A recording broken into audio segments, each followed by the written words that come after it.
Bueno, pues esta primera ponencia lleva el título de la estabilidad como objetivo en el acogimiento familiar. Y la presenta Jesús Palacios. Yo creo que sobran las presentaciones en este foro. Gracias, Jesús.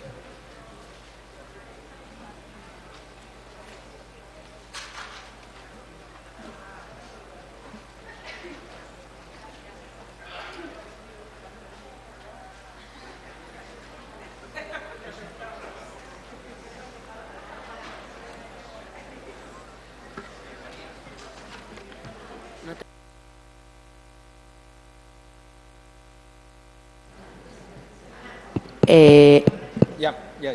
¿Ya? Sí, creo que ya.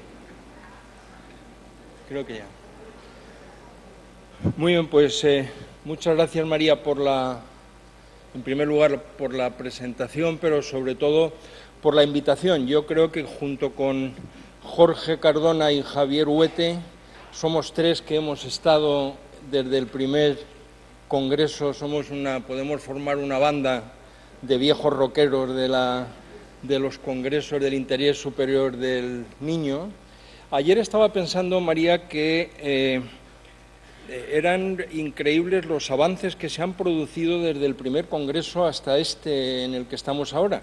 Os recuerdo, para quienes no habéis tenido la ocasión de seguirlos, que en el primer congreso nuestro tema fundamental era la desinstitucionalización. Entonces, todavía estábamos en aquel momento, y poco a poco hemos ido llegando a esta situación como la que se vio ayer en esta sala, donde claramente nos planteamos temas ya mucho más complejos, más sofisticados, sobre cómo hacer mejor el acogimiento familiar. Es decir, realmente ha habido un avance en estos años, ha habido un avance, yo creo que muy significativo.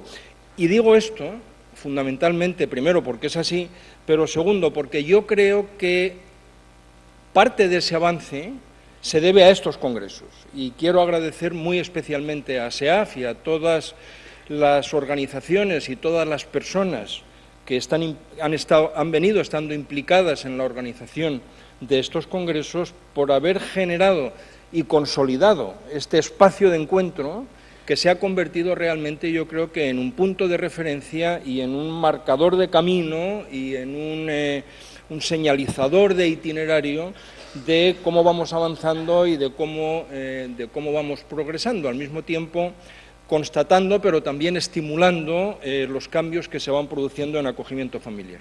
Así es que, María, SEAF, organizaciones que estáis implicadas, asociaciones, profesionales que contribuís también, muchas gracias por hacer posible este congreso, y no solamente este congreso, sino esta serie de la cual esperamos el quinto para dentro de un par de años.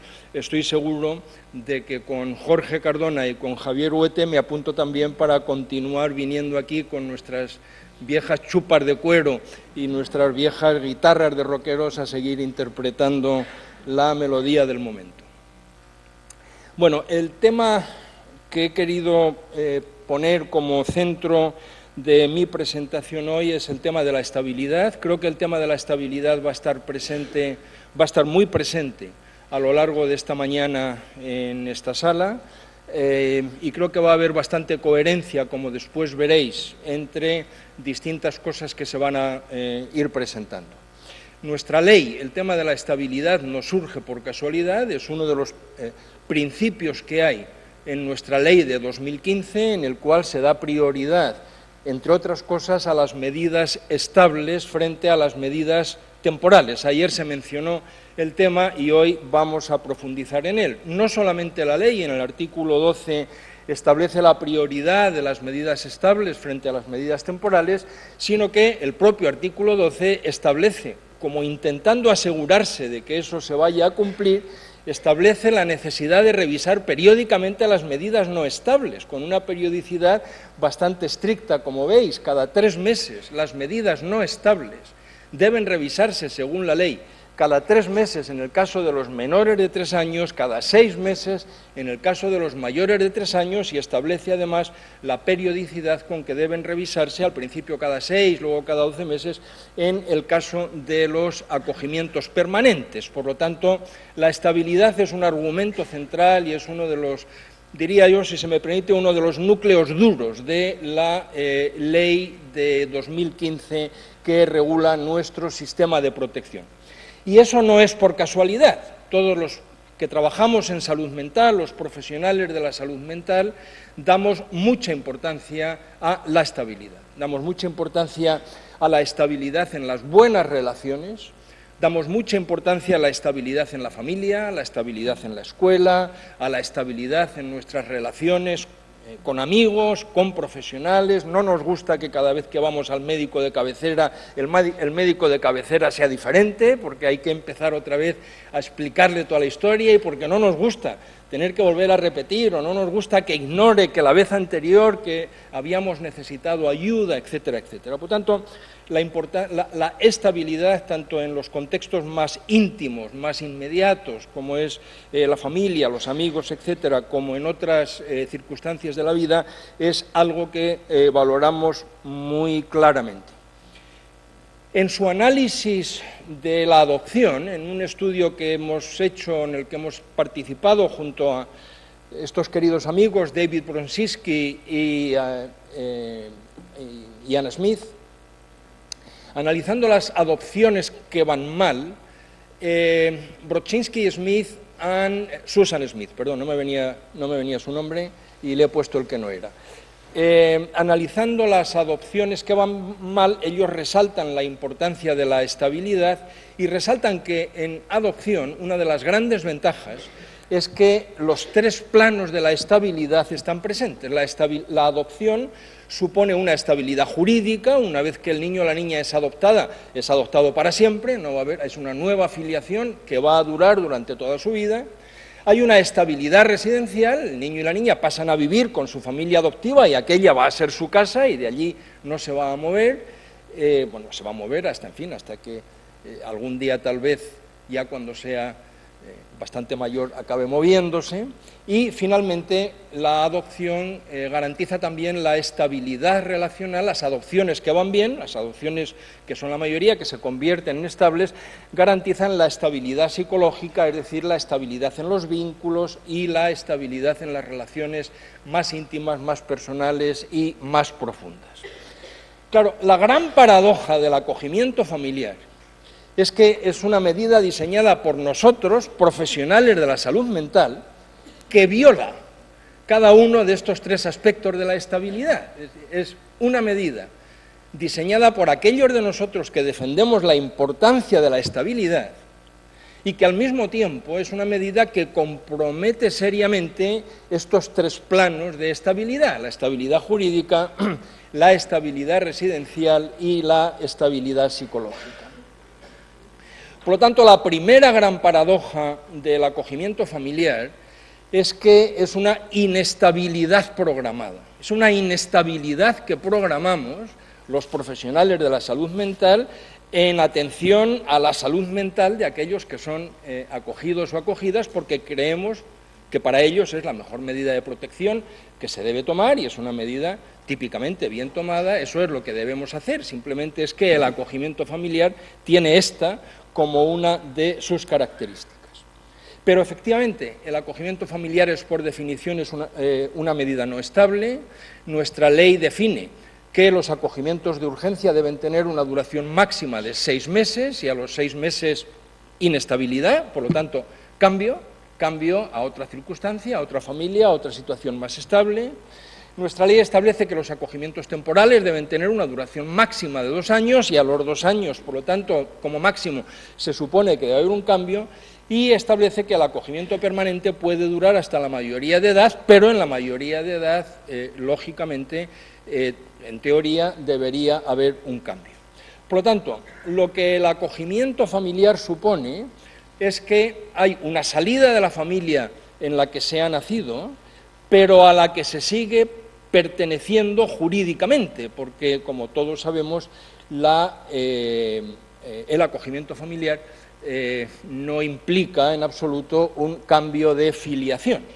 Así es que vemos cómo la estabilidad jurídica se es hijo jurídicamente de unos padres con los cuales no se está viviendo con otra familia, a veces muy diferente a la familia de origen, es decir, la estabilidad residencial queda también interrumpida o queda también rota, a veces de una manera intensificada, porque no solamente hay una primera familia de acogida, sino que a veces hay una segunda familia de acogida u otra familia de acogida posterior, lo cual introduce una mayor inestabilidad.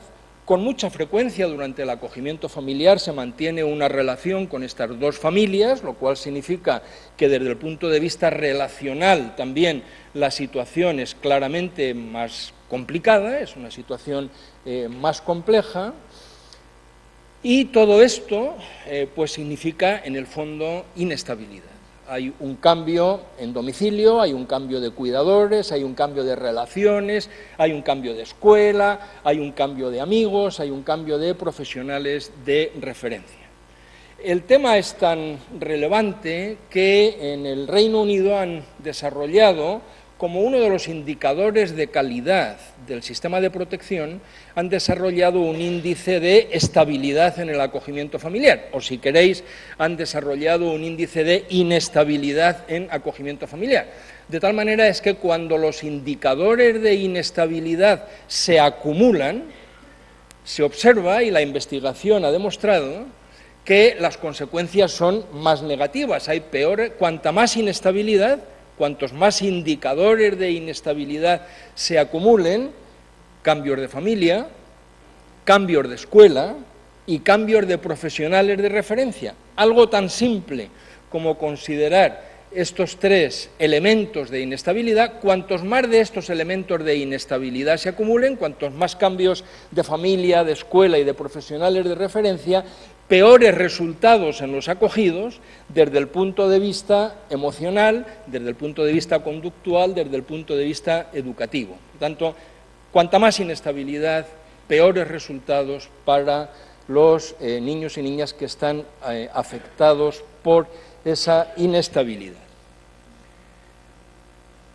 Estoy hablando hasta ahora solo de un tipo de inestabilidad en acogimiento familiar, que es la inestabilidad programada.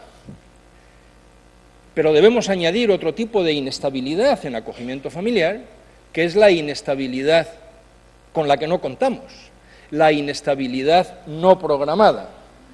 Me estoy refiriendo en primer lugar a los acogimientos que fracasan, a los acogimientos que van mal, a aquellas situaciones en las cuales niños y niñas acogidos antes de que se cumpla el periodo previsto para aquel acogimiento deben ser sacados de la familia acogedora porque las cosas han evolucionado de manera muy negativa, la convivencia se ha deteriorado extraordinariamente y la mejor medida de protección que se puede tomar es sacar al niño o la niña de aquella familia y buscarle una familia o una solución distinta. Quiero recordar los datos de la investigación que hicimos en Andalucía. No soy consciente si existe y la desconozco, ruego disculpas, y si alguien conoce otra, pues agradeceré mucho que me la proporcione. No sé si en España ha habido algún otro estudio sobre acogimientos que fracasan.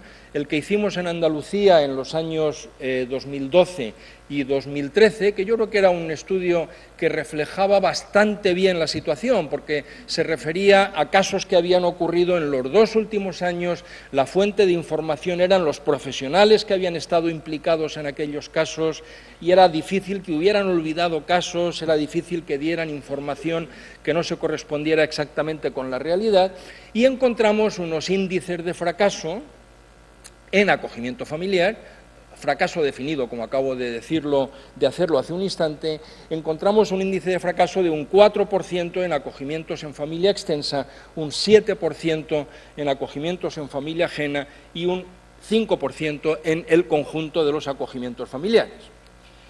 Puede pareceros, como siempre suele ocurrir, que un 4%, un 7%, un 5% son porcentajes muy bajos. Conviene, sin embargo, traducir estos porcentajes a números que nos aproximen un poco más a la magnitud del problema.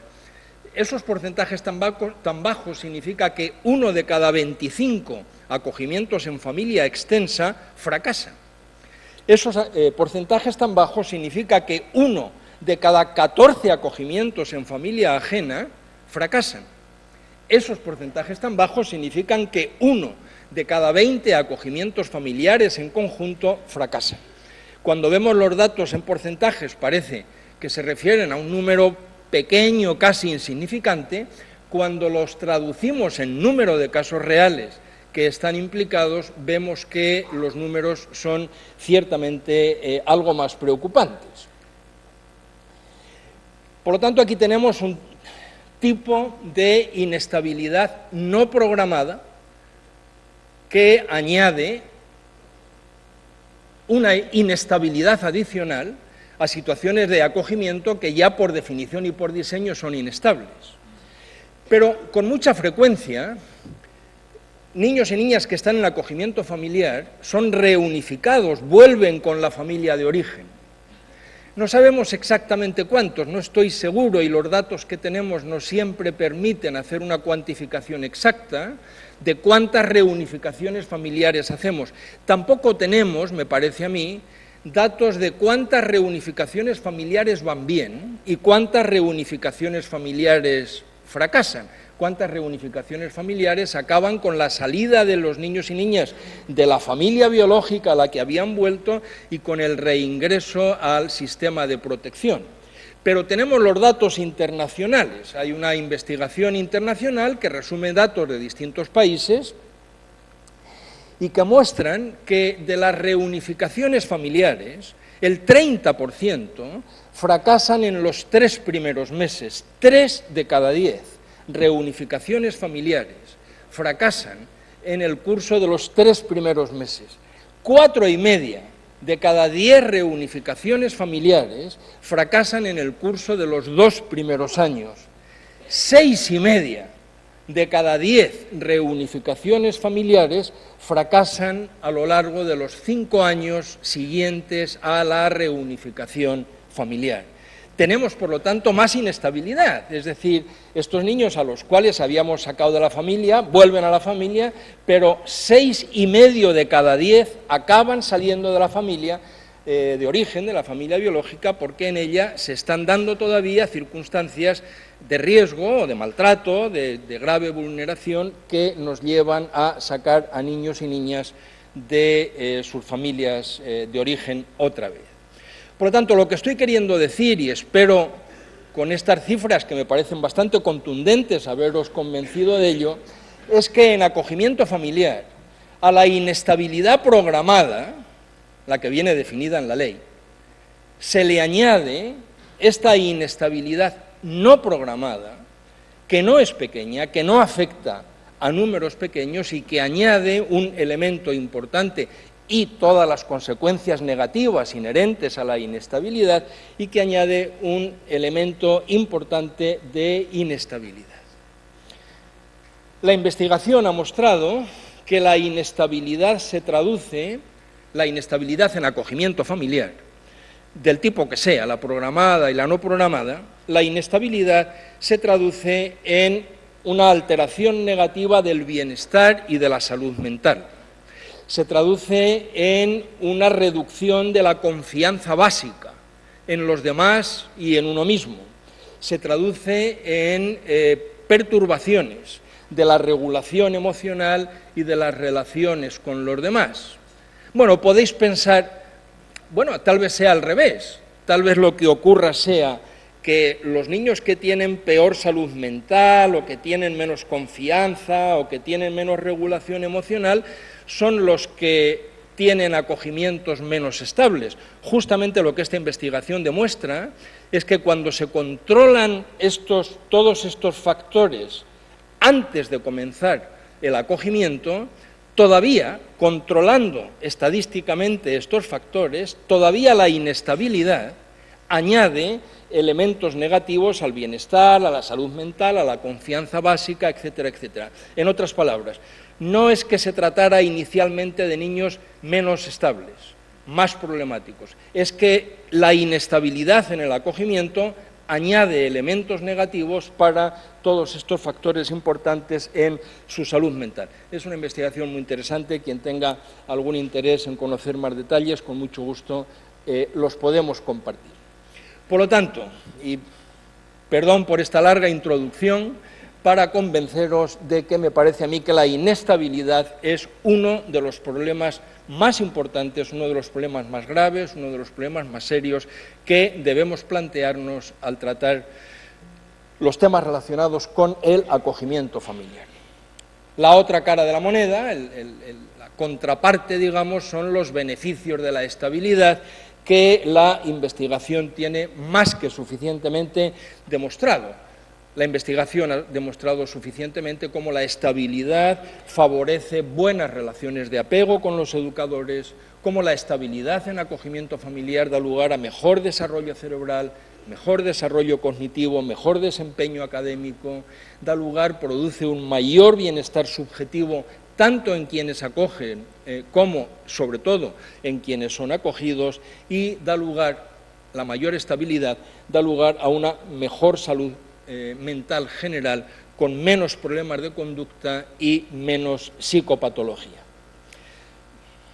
Bueno, naturalmente uno tiene que tener la precaución de añadir que la estabilidad per se no es garantía de todas estas virtudes. Uno puede tener un acogimiento muy estable que sea un desastre, naturalmente. Es decir, la estabilidad por sí misma no garantiza que todo esto se cumpla, pero no siendo una condición suficiente, sí que parece una condición necesaria para un buen desarrollo en la infancia y en la adolescencia de los niños y niñas que están en acogimiento familiar.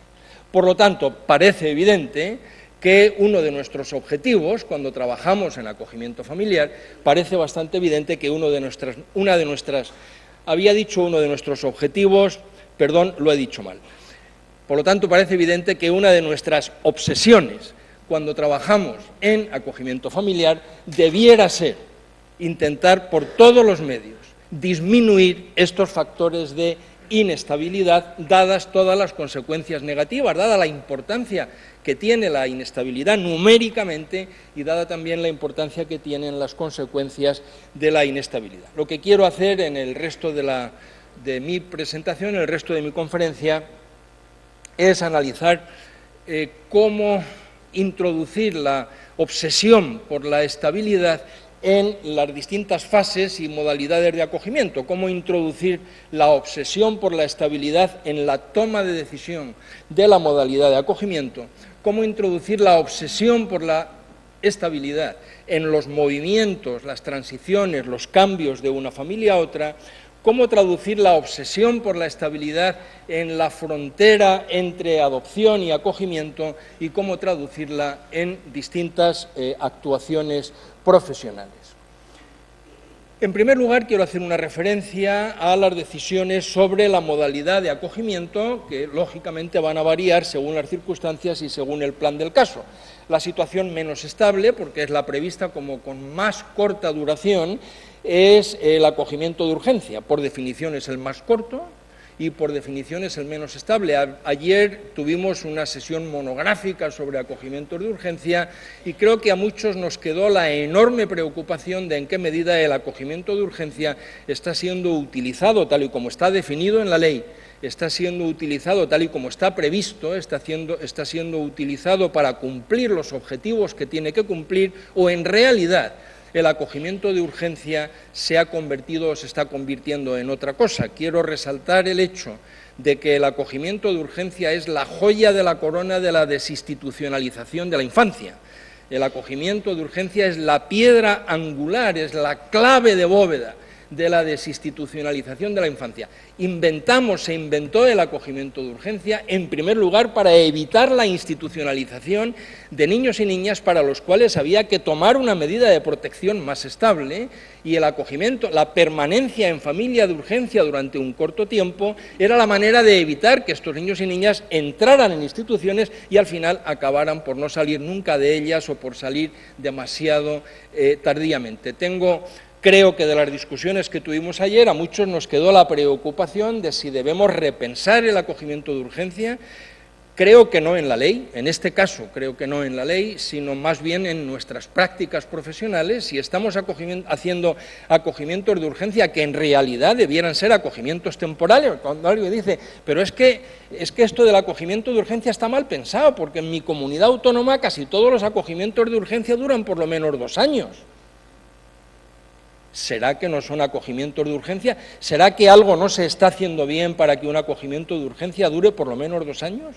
¿Será que estamos complicando? Claro, luego, no, pero es que en mi caso, una familia comentaba, el acogimiento de urgencia se prolongó 3 años y cuando finalmente vinieron para decir que el niño ya se iba, me echaban en cara que, claro, que es que yo en realidad lo que me había acercado al acogimiento de urgencia, pero que yo en realidad lo que quería era adoptar.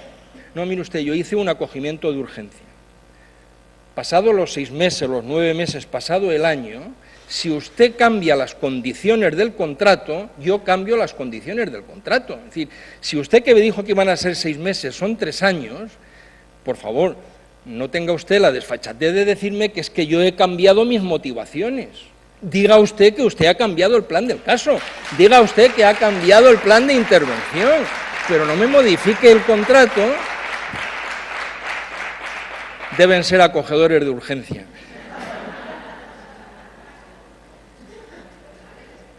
No me modifique el contrato a mí y exija luego que cumpla estrictamente las cláusulas. Hay cosas que se pueden hacer peor todavía. Recuerdo aquella situación en la cual un acogimiento de urgencia que iba a durar 6 meses, pasados los 9 meses, a la familia se le dice que nada va a cambiar, excepto que en vez de recibir los 450 del acogimiento de urgencia, va a recibir los 325 de los acogimientos temporales, porque aquel acogimiento ya no es de urgencia. Es decir, es el mismo niño en la misma situación, en la misma casa, con las mismas necesidades. Quien viola el contrato no son los acogedores, pero quienes pagan el pato resultan ser los acogedores. Algo tenemos que repensar en relación con nuestros acogimientos de urgencia. Respecto a los acogimientos temporales, yo creo que es evidente, de acuerdo con la ley, y creo que ese es su propósito, y me parece que ese es el sentido que tienen, solamente tienen sentido cuando hay un plan de reunificación familiar. Si no hay plan de reunificación familiar, ¿qué sentido tiene hacer un acogimiento temporal? Pero, ¿cuál es la previsión de éxito de las reunificaciones familiares? ¿Es realista el plan de reunificación familiar? ¿Es realista hacer planes de reunificación familiar cuando está presente el llamado trío tóxico? Salud mental muy alterada, problemas de adicción, problemas de violencia doméstica. Yo, en realidad, creo que no es un trío tóxico, como suele decirse, creo que es un cuarteto tóxico, porque la muy grave desestructuración familiar con mucha frecuencia se une a estos 3 elementos. Cuando estos 4 elementos y algunos otros, ayer veíamos, nos contaban algunos casos concretos y veíamos que estos 4 eran una pequeña parte de la película, que había todavía, se podían añadir 6, 7, 8, el caso de Álvaro, que contabais desde Tarragona. Claramente estaban presentes estos 4 factores de riesgo, pero había presentes, pues por lo menos media docena más, si no recuerdo mal. Es previsible, es razonable, es lógico plantear un plan de reunificación familiar cuando están presentes todos estos elementos que hacen altísimamente improbable el éxito de esa reunificación familiar. En situaciones tan complicadas, vamos a poner en acción todos los apoyos necesarios y todos los planes de intervención que serían capaces de torcer de manera efectiva trayectorias vitales tan sumamente comprometidas, tan sumamente negativas. ¿Creemos que se puede cumplir razonablemente el plazo de 2 años establecido por la ley para este tipo de acogimientos? Porque si la respuesta a todas estas preguntas es negativa, la implicación es que no se debe hacer un acogimiento temporal con vistas a la reunificación familiar, que el plan del caso debe plantearse, me parece a mí, de manera distinta. Y luego, finalmente, tenemos los acogimientos permanentes, que son los más estables, hasta la mayoría de edad, con los extras que se añadan, y a los cuales me voy a referir luego, porque nos van a llevar a un debate, pues en fin, que a mí me parece que puede resultar bastante interesante, que es el debate sobre las fronteras, entre las difusas y complejas fronteras entre la adopción y el acogimiento familiar, entre el acogimiento permanente y la adopción abierta. Podemos pensar también en los temas de la estabilidad o de la inestabilidad desde el punto de vista de la relación entre quienes acogen y quienes son acogidos. Es verdad que los acogimientos en familia extensa son los que tienen más estabilidad. Hemos visto que son los acogimientos que tienen menos fracaso. Sabemos que con muchísima frecuencia son los más permanentes, son los más duraderos, etcétera, etcétera. Lo cual nos lleva, probablemente con muy buen criterio, y como establece nuestra propia ley, siempre que sea posible, a hacer acogimientos en familia extensa con un carácter prioritario. La única preocupación que creo que debemos tener es que no tiene muchos... La única cautela es que no tiene mucho sentido, como a veces da la impresión de que ocurre, sacar a una niña de la fotocopia que es su madre para trasladarla con el original, que es su abuela. La única precaución es en qué medida realmente las situaciones de acogimiento, y es una preocupación que todos tenemos y es una precaución naturalmente que todos tomamos, la familia extensa no puede ser un nuevo entorno de vulneración. No porque tengamos que privilegiar a la familia extensa, tenemos que privilegiarla con independencia de cuáles sean las condiciones en las cuales ese acogimiento va a ocurrir. Típicamente, los acogimientos en familia ajena son algo menos estables y es una estabilidad que no está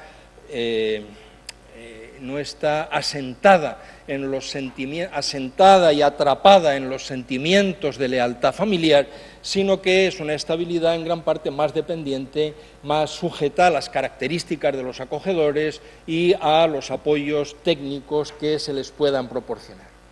Por tanto, yo creo que una de las claves en el tema de la estabilidad es acertar con la modalidad de acogimiento que corresponde a cada caso y cumplir razonablemente los criterios de temporalidad que corresponden a esa modalidad de acogimiento, porque es que si no, nosotros mismos estamos introduciendo elementos de inestabilidad a situaciones que son ya de por sí, que tienen de por sí el riesgo de más inestabilidad. Hay otros factores que la investigación ha encontrado como asociados a mayor estabilidad en acogimiento familiar.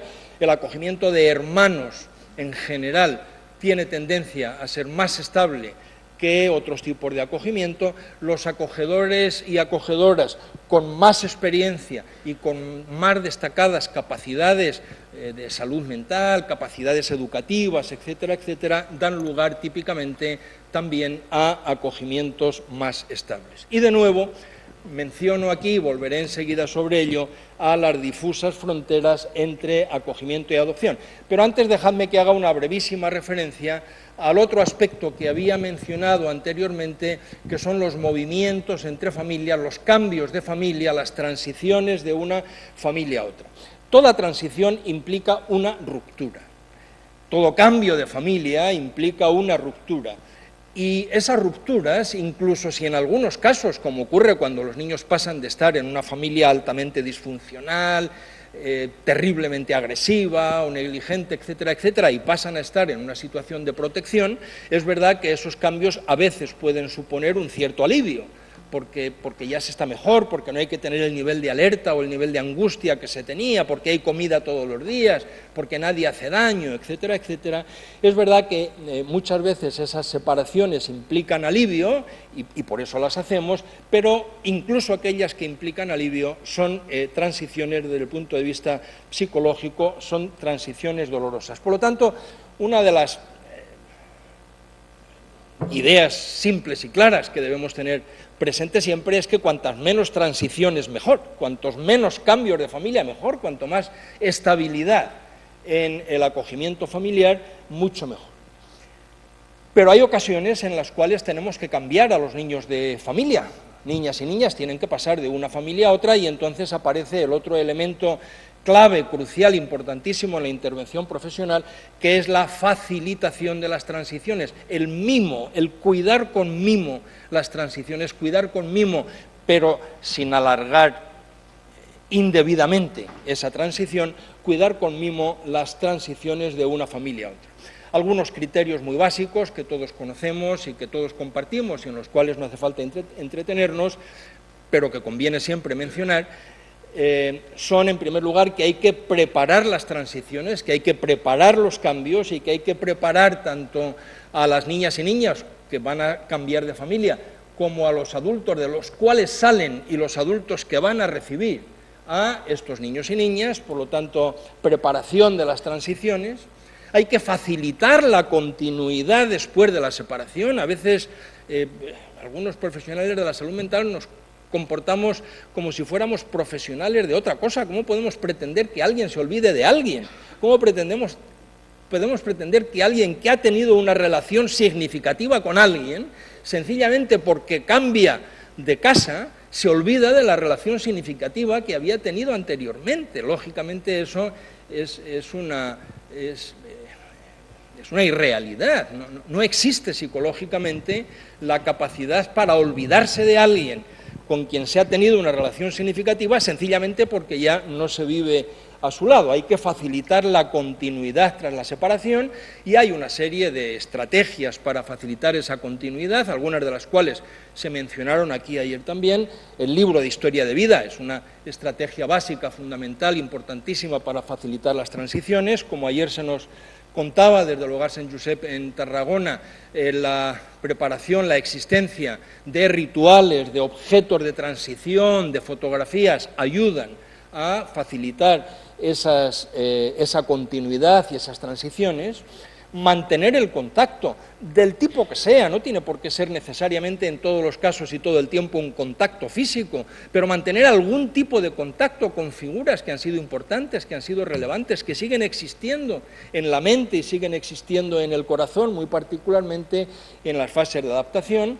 Y una cosa tan elemental como ser conscientes de que es difícil, como facilitar la expresión, legitimar los sentimientos de tristeza, aquello de decir, pero alégrate, si es que ahora vas a estar muy bien. No, si yo me alegro de que voy a estar tan bien, pero me pongo muy triste cuando echo de menos lo que echo de menos. Por lo tanto, legitimar esos sentimientos de tristeza, legitimar esa sensación de dificultad, facilitar la expresión de esos sentimientos, ayudar a que esos sentimientos poco a poco vayan evolucionando, pero no actuar como si esos sentimientos no existieran o no fueran legítimos o no fueran adecuados, sino fueran hasta saludables, si queremos ir un poco más allá.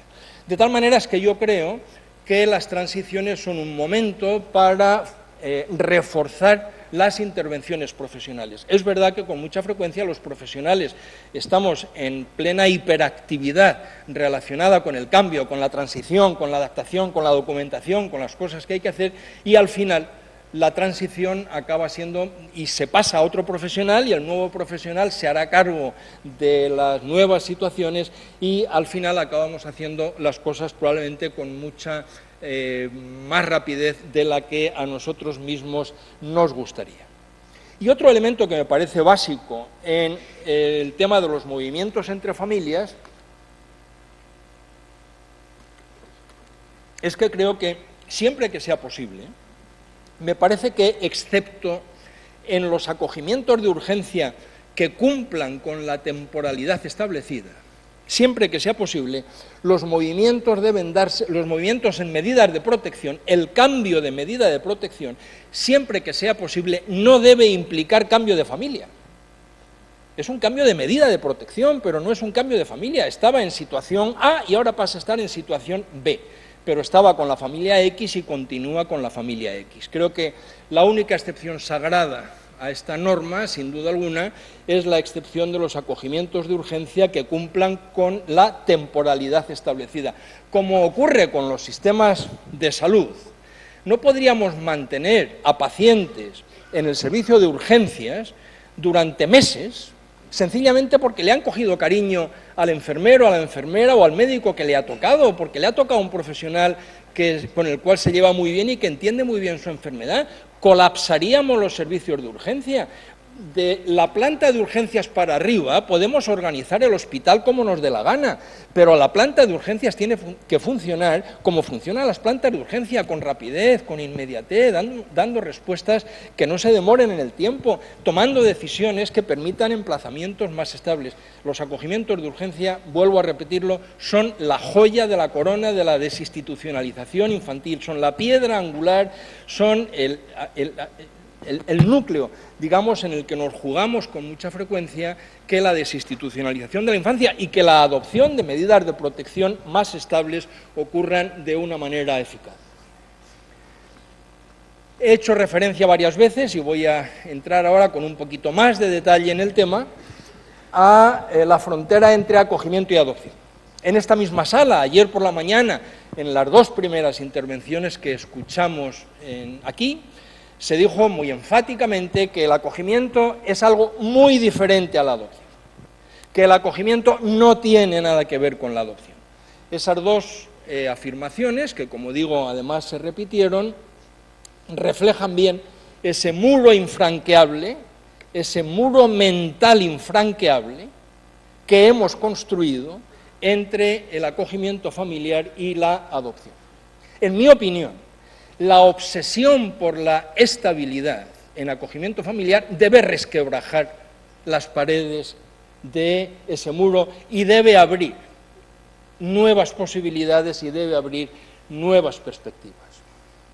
Si un niño o una niña, reiterando mis argumentos anteriores, si un niño o una niña que no estaba en situación de adoptabilidad pasa a estar en situación de adoptabilidad, debe quedarse en la familia de acogida si el acogimiento estaba yendo bien, ha tenido duración, si no era un acogimiento de urgencia que haya cumplido con la temporalidad establecida, si el acogimiento ha ido bien, si se han establecido buenos vínculos, se han establecido buenas relaciones y si creemos que es lo que conviene al interés superior del niño o de la niña. Tanto cambios de medida dentro de la misma familia, incluso si es para un cambio de familia de acogida a... si es un cambio de acogimiento a adopción, siempre que sea posible, permanencia dentro de la misma familia. Dentro de un rato vamos a ver, y eso me libera de entrar ahora en detalles, dentro de un rato vamos a escuchar hablar de modelos de acogimientos que se llaman acogimiento con vistas a adopción, o mejor dicho, acogimiento con posibilidad de adopción. Un tipo de acogimiento en el cual una de las posibilidades es que termine en adopción. Y vamos a oír hablar de los modelos de planificación simultánea o de planificación en paralelo, lo que en inglés llaman concurrent planning, que es en el fondo eso, es planificar en paralelo adopción y acogimiento familiar para el mismo caso, recordando que efectivamente nuestro compromiso, si es un caso que entra como acogimiento, la reunificación familiar debe seguir siendo el primer objetivo. Y tenemos que hacer, cuando creamos que la reunificación familiar es una posibilidad con éxito, tenemos que hacer lo posible para que esa reunificación familiar se produzca.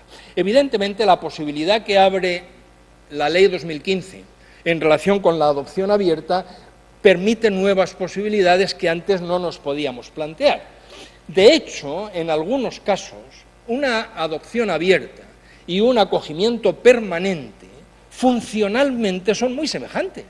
Se parecen muchísimo. Hay visitas, hay contactos, hay relaciones, hay estabilidad. Funcionalmente se parecen mucho, pero desde el punto de vista de la estabilidad jurídica, residencial y relacional, recuerden, los tres parámetros de la estabilidad que indicaba anteriormente, son situaciones muy diferentes. Es verdad, y a eso creo yo que se referían las intervenciones de ayer por la mañana, es verdad que habitualmente acogimiento y adopción deben circular por vías próximas pero paralelas. Es verdad que una cosa son las familias de acogida y es verdad que otra cosa son las familias adoptivas, que una cosa es la adopción y otra cosa es el acogimiento familiar. Pero también es verdad que hay ocasiones en que esas dos vías deben cruzarse, pueden y deben cruzarse. Hay ocasiones en las cuales, aunque tengan un origen distinto, esas vías deben acabar compartiendo, o pueden acabar, y creo que en ocasiones deben acabar, compartiendo recorrido y destino. Finalmente, y termino ya en los 14 minutos que me quedan, tenemos que intentar por todos los medios fomentar la estabilidad en las distintas intervenciones profesionales a propósito del acogimiento familiar. Si queréis verlo desde el punto de vista contrario, si queréis verlo desde el punto de vista negativo, podemos pensar en cuáles son las intervenciones profesionales que fomentan la inestabilidad. Las intervenciones profesionales que incrementan la inestabilidad. Podemos pensar en algunas intervenciones que fomentan la inestabilidad antes de que el acogimiento comience. Primera de ellas, no acertar, y es una reiteración de los argumentos que he venido desarrollando anteriormente. Cuando no acertamos con la modalidad de acogimiento elegida, estamos fomentando la inestabilidad, porque si no hemos acertado quiere decir que en algún momento va a haber que cambiar. Y si va a haber que cambiar, va a haber inestabilidad, y esa inestabilidad en algunos casos podría ser evitada decidiendo la modalidad de protección que en el caso concreto fomentara mayor la estabilidad. Con mucha frecuencia fomentamos la inestabilidad no preparando adecuadamente a las familias acogedoras, no poniendo suficiente énfasis en la importancia de las transiciones, en cómo hacer las transiciones, en cómo mimar las transiciones, en cómo cuidar las transiciones, en cómo fomentar la continuidad en medio de los cambios. Con frecuencia nuestra valoración de idoneidad es una valoración de idoneidad ingenua, lo hemos visto muy claramente cuando hemos estudiado los acogimientos que fracasan, hemos visto valoraciones de idoneidad en las cuales parece que no había habido lugar para examinar posibles factores de riesgo para la estabilidad del acogimiento familiar. Valoraciones de idoneidad muy de formulario. Usted sabe que los niños y niñas que están en acogimiento, ¿usted sabe que el acogimiento familiar es una medida temporal? Sí. Siguiente pregunta. Valoraciones muy de formulario. Bueno, ya he contestado a la pregunta, luego paso a la siguiente. ¿Estamos explorando realmente el conocimiento y la capacidad que esa persona tiene para hacer frente a las transiciones y para hacer frente a las separaciones simplemente porque nos ha dicho que sí, que es verdad, que sabe que el acogimiento familiar es una medida temporal? Es decir, no se puede hacer valoración de idoneidad para el acogimiento familiar sin dedicar suficiente espacio y suficiente profundidad al tema de la capacidad para afrontar las transiciones, para afrontar las separaciones, para hacer frente a estas transiciones que forman parte definitoria del acogimiento familiar. Fomentamos la inestabilidad en acogimiento familiar cuando a una familia le asignamos un tipo de niño o niña que no va bien para esa familia, o al revés, cuando a un niño o una niña le asignamos una familia que podría funcionar muy bien con otro niño o otra niña. Ayer se hizo mención a esto y no voy a volver a repetirlo, pero lógicamente cuando nos equivocamos en el emparejamiento entre acogedores y acogidos, lógicamente estamos fomentando el acogimiento familiar. Cuando no preparamos, una vez que ya la idoneidad se ha hecho y los acogedores están esperando a que llegue el acogido y el acogido va a ir al domicilio de los acogedores, fomentamos la inestabilidad cuando no preparamos en concreto a los acogedores para aquel niño y a los acogidos para aquella familia. Es verdad que a veces funcionamos con esta idea ingenua e insostenible de que como el niño viene del infierno y ahora va a ir al paraíso, el niño que antes estaba muy mal, ahora va a estar muy bien. Está bien, es un razonamiento correcto, pero incluso para pasar del infierno al paraíso conviene un poquito de preparación. Incluso no solamente para quienes hacen, los niños y niñas que hacen esa transición, también para los acogedores. Y repito, con mucha frecuencia los profesionales que estamos metidos en la hiperactividad de los cambios, de la toma de decisiones, de los traslados, de los papeles, de la documentación, no tenemos el espacio profesional que nos gustaría tener y que deberíamos tener para hacer esta preparación de una manera en tiempo corto. No prolonguemos, por favor, de una manera indebida estas situaciones de preparación, porque todo lo que sea alargar situaciones de espera me parece indeseable, pero para hacer una adecuada preparación tanto de acogedores como de acogidos. Una vez que el acogimiento ha comenzado, fomentamos la inestabilidad cuando no respondemos adecuadamente con los apoyos que ofrecemos, con los seguimientos, con los acompañamientos que ofrecemos, no respondemos adecuadamente a las necesidades de acogedores y acogidos.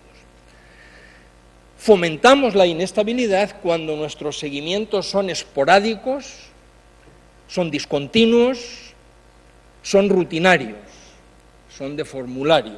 Fomentamos la inestabilidad cuando los profesionales cambian, cuando cada vez que aparece un profesional es un profesional distinto, cuando la familia acogedora es la que sabe en realidad de aquel niño o aquella niña y tiene que explicárselo todo al profesional nuevo que llega, porque cada vez que llega un profesional es un profesional diferente. Fomentamos la inestabilidad cuando damos un escaso apoyo a acogedores y a acogidos en estas transiciones de las cuales estoy hablando. Fomentamos la inestabilidad cuando ante los graves problemas que con mucha frecuencia se tienen en el día a día del acogimiento familiar, fomentamos la inestabilidad cuando nuestra intervención profesional está basada fundamentalmente en buenos consejos, bueno, con el tiempo, con cariño, hay que tener paciencia, bueno, ya se sabe, no, pero con el tiempo, no, es una fase de adaptación, bueno, sí, ya ha pasado un año, pero hay que esperar un poco. Esto es a lo que yo llamo los buenos consejos, el sencillamente pues dar ánimos y decir, venga, adelante, que esto lo vais a sacar adelante, que sabemos que esto puede ocurrir, o cuando nuestras intervenciones, que no están centradas solo en buenos consejos, están solo centradas en lo que los acogedores nos plantean con mucha frecuencia como su angustia primera, que son los problemas de comportamiento. Y cuando alguien plantea problemas de comportamiento, a veces nuestro argumento es decir, bueno, pero los problemas de comportamiento en realidad son solo un síntoma. En realidad, este comportamiento desajustado es solo un síntoma de algo. Sí, efectivamente, tenemos mucha razón, es solo un síntoma. El pequeño detalle es que los acogedores tienen que vivir con el síntoma mañana, tarde y noche. Por lo tanto, está bien que les proporcionemos ayuda más en profundidad para las causas de fondo del problema y que busquemos formas de intervención más eficaces, pero por favor, atendamos también, sin centrarnos solo en ellas, atendamos también a los problemas de comportamiento con los cuales ellos están conviviendo todos los días. Y hay acogimientos de muy especial complejidad, sea por las circunstancias, por las características de los acogedores, de los acogidos, por el plan del caso, etcétera, etcétera, que van a requerir intervenciones más complejas. No es suficiente con poner al niño en una buena familia de acogida. A veces, además, hacen falta intervenciones terapéuticas. No es suficiente con cambiar al niño de sitio. A veces necesitan intervenciones más en profundidad, además de atender a los problemas de conducta, a los problemas del día a día, de los manejos de la mañana hasta la noche. Además, hay ocasiones en que tenemos que hacer intervenciones terapéuticas, en que tenemos que buscar acogedores particularmente competentes desde el punto de vista emocional, desde el punto de vista del manejo de los problemas, de las conductas, para que se complementen con acogimientos terapéuticos, y a veces tenemos que pensar y tenemos que crear redes terapéuticas para los casos más complejos. Si solo vemos al niño en la sesión clínica, pero luego no intervenimos con la familia, no intervenimos con las personas significativas en su vida, no intervenimos en la escuela, no intervenimos en otros ámbitos donde niños y niñas tienen relaciones muy significativas, si no creamos redes terapéuticas para estos niños y niñas de una mayor complejidad, no estamos siendo capaces de atender adecuadamente a sus necesidades. Lógicamente, estas atenciones profesionalizadas, estas intervenciones profesionales más complejas exigen de nosotros, los profesionales del acogimiento familiar, una mejor formación, exigen de nosotros una mayor profesionalización, exigen de nosotros que hagamos intervenciones basadas no solo en el sentido común, no solo en...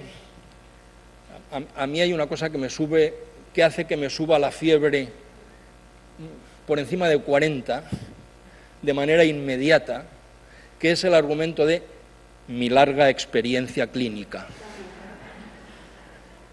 mi larga experiencia clínica me dice, bueno, sí, efectivamente, parece que tienes una larga experiencia clínica, ¿hay algún factor que nos pueda demostrar que además ha sido exitosa? Claro, uno puede tener una larga experiencia clínica llena de catástrofes continuadas una detrás de otra, por lo tanto, hombre, por favor, un poquito de basarse en la evidencia, un poquito de hacer cosas que están basadas en lo que uno sabe y en lo que uno sabe hacer, efectivamente. Para eso estamos y para eso nos profesionalizamos, para tener una buena experiencia clínica, para tener una buena experiencia profesional, pero además estaría bien también hacer intervenciones que más allá de nuestra capacidad personal estén basadas en procedimientos de intervención que la investigación ha demostrado que efectivamente funcionan y efectivamente son eficaces.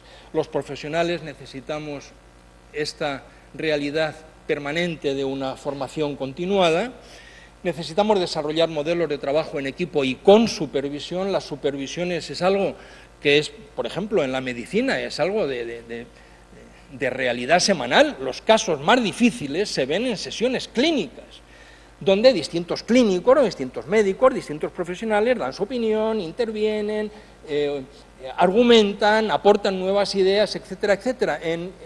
Muchas veces en nuestro ámbito de trabajo esto de las sesiones clínicas y esto de la supervisión de los casos, etcétera, etcétera, no lo hacemos a veces porque no es posible hacerlo y otras veces porque no se nos ha ocurrido. Necesitamos los profesionales ciertas condiciones para hacer nuestro trabajo bien, necesitamos estabilidad en nuestro puesto de trabajo, necesitamos un número reducido de familias con las cuales trabajar, sin las cuales es imposible hacer todo esto que estamos diciendo que hay que hacer para hacer las cosas bien, y necesitamos especialización en las intervenciones profesionales.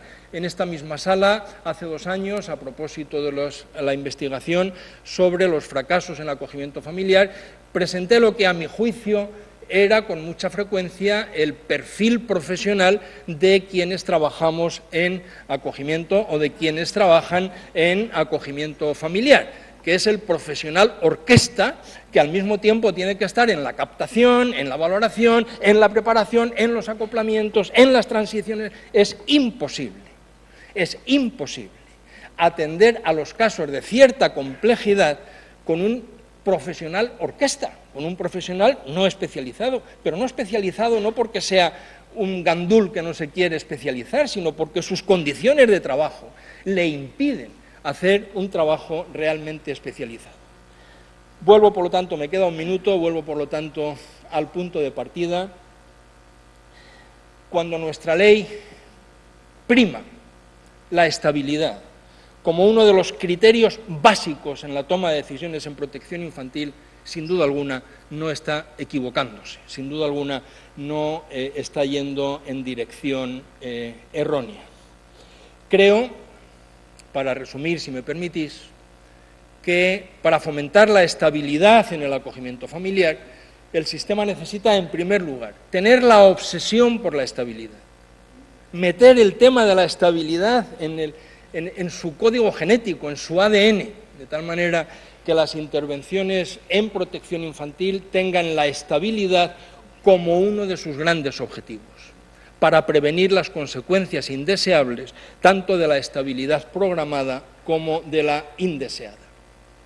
Creo que el sistema necesita ser muy particularmente cuidadoso en las decisiones sobre la modalidad de acogimiento. Necesita ser particularmente cuidadoso en relación con los cambios de familia y en el cuidado de las transiciones. Creo que tenemos que ponernos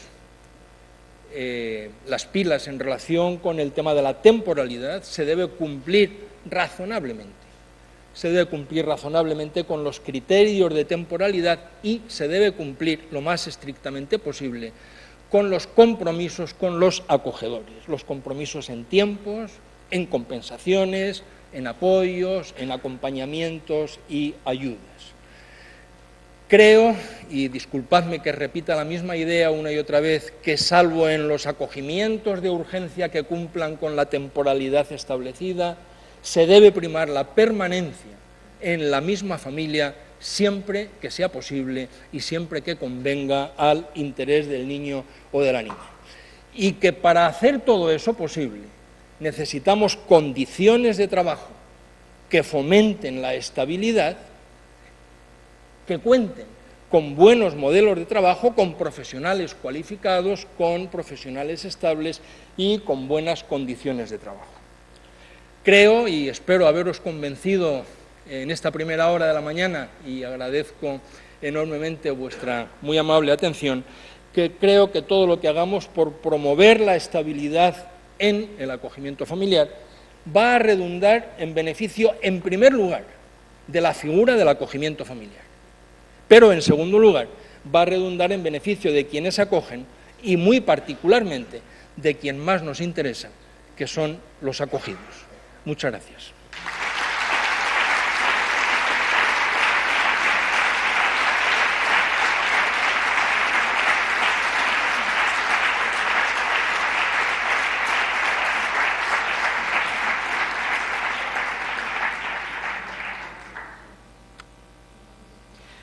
Muchísimas gracias, Jesús. Es una gozada siempre escucharte, aprendemos todos y no dudes que dentro de 2 años os volveremos a llamar al trío orquesta.